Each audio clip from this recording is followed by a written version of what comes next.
तुम्हें अकलनीय, तुम्हें अचिंत्य अभेद्य, तुम्हें संसार रे रही तुम्हें मनुष्यर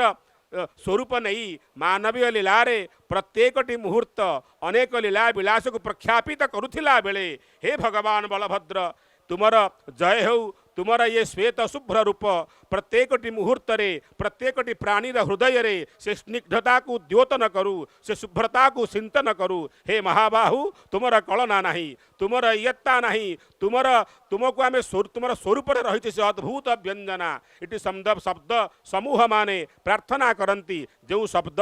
तुमको नहीं तुमको नहीं गठित ना से शब्द मान मध्य भयावह हुवंती। कारण केउ केउ उपचार दे तुमको से व्यवहार करिवे, कौन तुमको से वंदना करिवे, शब्द मान मध्य भीतत्रस्त होइथांती। हे महाबाहु कारण तुम्हें एते बलियार, एते महिमामय, एते महिमायुक्त, एते वैशिष्ट्यमय, तुमर लीला मध्य विचित्र, तुमर नीति मध्य विचित्र। आजी आसंता गत काली आम देखी तुम संकील नयन साधा सीधा थिल, मार कोल को छाड़बार इच्छा नथिला, मातृभूमि को छाड़बार इच्छा न थी तुम आसीथिल कर्मभूमि को, जगत को वार्ता देइथिल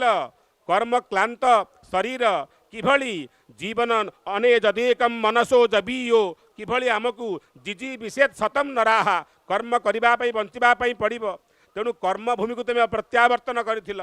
तेबे से आज किंतु से कथा नहीं। आज रही से महान ऐश्वर्य रूप जगत को वार्ता देउच, काली जी राजा आज सी प्रजा, आज जी प्रजा पुणी काली से राजा, आसंता काली ये अवस्था नथिबो, आसंता काली थिबा पतित पावनी लीला। तेणु हे महाबाहु ये रथ यात्रा प्रत्येकटी मुहूर्त रे गोटे जीवन दर्शन दिव्य संकेत प्रदान करिथाए। रात्रिर ये घनघोर प्रहर जेउठी सारा विश्व तुमर बंदन रे तुमर चिंतन रे आदि सतत आह्लादित होची महाबाहु। तेणु तुम्हें किभली विचित्र वैचित्र्यमय तुमको केते भावनार व्यक्त करिसंती ओडियार कवि संस्कृत कवि कहले कौन तुम्हें अकर्णाक्ष कर्ण अच्छी कर्ण नहीं, अक्ष अच्छी आखि नहीं गोटे धारारे तथापि अकर्णाक्ष हेई मध्य अकर्णाक्ष कर्णे क्षण विषय के नित्य निपुणे क्षणक मध्य तुम्हें से धाई जाइथिल से गजर आतुर चित्कार को शुणा गोटे निमेषक मध्य तुम्हें जाइथिल द्रौपदी आर्त चित्कार शुणी आउ से दिन तुम्हें श्रवण करथिल से बाईगणी विकारुणीर से जो आर्त निनाद को अकर्णाक्ष कर्णे क्षण विषय के नित्य निपुण तुम्हें अट एमिति सेमिति नुह ये सब कार्य करिवार तुम नैपुण्य रही अछि। हे महाबाहु तेणु ये जाति मध्य तुम नैपुण्य को देखी निजे आश्चर्याभिभूत होउछि महाबाहु। कहले कौन अकर्णाक्ष कर्णे क्षण विषय के नित्य निपुणे आउ कौन ना बिना पानी पादौ तुमर पानी ना पानी अच्छी सी भी अपूर्ण पाद अच्छी सी भी अपूर्ण बिना आज किंतु से सब अपूर्णता नहीं। आज अपूर्णता माने गोपनीय स्थान को जाइछंती कहले कौन ना आज अपूर्णता मध्य परिपूर्ण हेची।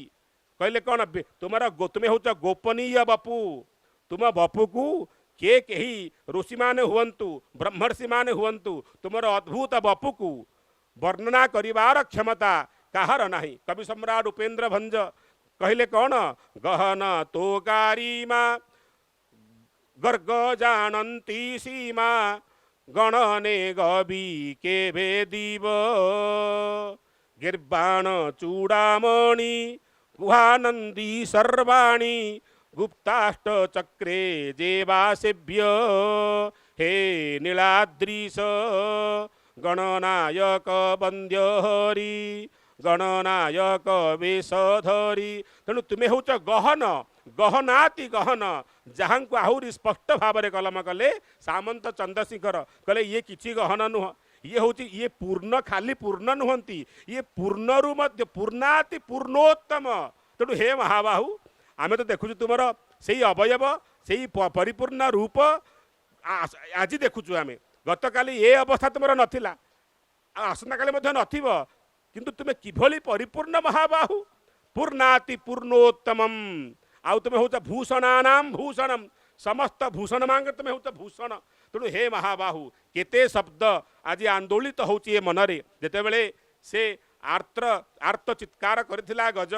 गजर चित्कार शुणी गजर आर्त निनादरे तुमर हृदय मध्य विस्फलित होता दौड़ी जाइथिलो तुमे से वैकुंठ धामरू गजको रक्षा करिबा पई गोटे पशु को रक्षा करिबा पई तुमर से चमत्कार लीला ना से लीला आदि मध्य भक्त हृदय को व्यथित करुची आ तुमर ये लीला विलास द्वारा आज भक्त धाई आसु तुमर धाम को टिके नयन पुरे देखिब तुमे किभरी विचित्र तुमे दारवीय विग्रह दारुरे तुमे निर्मित होइच निश्चेष्ट अट तथापि निश्चेष्टो दारु वर्तमापि दिव्य लीला विलासकृत किभଳି भावरे भक्त गोटे दारुरे से अद्भुत प्राण को संतरी देइछि ना तुमे से दारवीय विग्रह हेई मध्य निश्चेष्ट हेई मध्य अलौकिकी प्रतिमासा लौकिकी इति प्रतीयते दिव्य लीला विलासकृत तेणु केते प्रभा तुमर केते आभा तुमर महाबाहु तेणु तुमर यत्ता नहीं तुमर भावना को आमे व्यक्त करिवार आस्पर्धा मध्य आमर नाही तुमे अव्यक्त तुमे होच समस्त भावनारू दूर रे समस्त मानसिक प्रवृत्ति ठारू तुमे तुमर वृत्ति तुमर प्रवृत्ति सबु किछि आम ठारू अनेक दूर रे ये रात्रिर अंधकार किभଳି हे महाप्रभु तुमर अंधकार द्वारा निंदित होउची आज तुमर जो कृष्ण वर्ण जो कि समस्त वर्ण मानकर समूह से वर्ण गुड़िक किभଳି रात्रिर अंधकार को निंदा करुछि तुमे समस्त सौंदर्यर आधार तुमे समस्त ऐश्वर्यर आधार समस्त माधुर्यर आधार अगाध सुषमा अशेष महिमा तुमर महाबाहु तेणु से रूपरे तुमर रूप लावण्यर कमनीय ठाणी नमनीय विग्रह तुमे अट हे महाबाहु एते सबु रही मध्य तुमे गतकाली संकील होइथिल आहुरी संकील हेब पवित्र नीलाद्रि विजय आमे परदिन ताको अनुभव करिबा परदिन तेणु हे महाबाहु तुमे गोटे एकाधार रे मानवत्व आउ देवत्व उभयंकर समन्वय विग्रह तुमे अट तुमर लीला रे से ऐक्य भरी रही समाजवाद जो समाजवाद कथा आम जानू मूल मंत्र हूँ ऐक्य से ऐक्य को तुम्हें प्रत्येक मुहूर्त स्थापन करुच महाबाहु ए नीलाचल क्षेत्र आपण मैंने जानती ना ये नीलाचल कहले गोटे ऐक्य भूमि जोठी ये सदा सर्वदा अचल निर्विकारे लयं जानती यत्र चैव हि जंतवः कदापि न चलत्येषः जोठी जंतु माने प्राणी माने भक्त माने विकार शून्य ही जानती ना निर्विकारे लयम जोठी विकार शून्य होई निजर ध्येय को निजर इड्य को निजर आराध्य को प्राप्त होता ना तुम्हें हूँ से आराध्य तुम्हें से उपास्य आउ से इड्य मध्य महाबाहु निर्विकारे लयं जानती तुमको देखीदेला आउ कौन सी विकार न थाए भक्त पाखरे तुम्हें हूँ विकार को ध्वंस करिवार सामर्थ्य तुम रही कहले विकार कौन ना मु उच्च मु संभ्रांत अन्यटी नीच ये जो विकार